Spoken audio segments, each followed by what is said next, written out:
যতটুকু জানতে পেরেছি তার অবস্থা অপরিবর্তিত, অর্থাৎ তিনি যে অবস্থায় ভর্তি হয়েছিলেন পরবর্তীতে বিএনপির যারা দায়িত্বপ্রাপ্ত নেতৃবৃন্দ বা দায়িত্বশীল ডাক্তার যারা রয়েছেন তারা আপনাদেরকে ইতিমধ্যে আপডেট জানিয়েছে।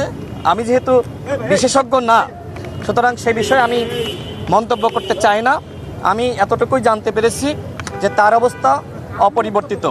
আমরা দেশবাসীর কাছে দোয়া চাই, মহান আল্লাহ রাব্বুল আলামিন জনতাকে সুস্থ করে দেন। সেজন্য আমাদের দল মত নির্বিশেষে সকলের উচিত তার জন্য দোয়া করা।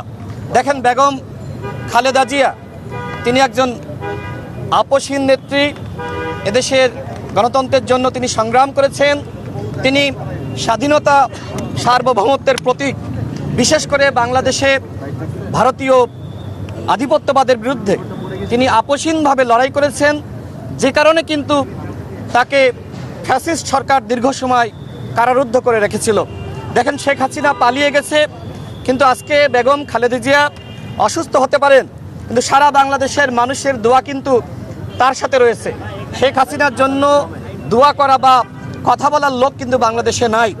এইটাই বেগম খালেদা জিয়া অর্জন। বেগম খালেদা জিয়া আমাদের সকলের জন্য আমি মনে করি যে তিনি এক ধরনের দৃষ্টান্ত, যে কিভাবে ফ্যাসিবাদের বিরুদ্ধে লড়াই করতে হয়। তিনি আপসহীনভাবে লড়াই করেছেন, কখনো দেশ ছেড়ে পালিয়ে যাননি এবং ফ্যাসিস্ট শেখ হাসিনার সাথে কখনোই আপোষ করেননি। সেই মানুষটি আজকে হাসপাতালের বিছানায়। আমাদের দলের পক্ষ থেকে বিভিন্ন জায়গায় দোয়ার আয়োজন করা হয়েছে।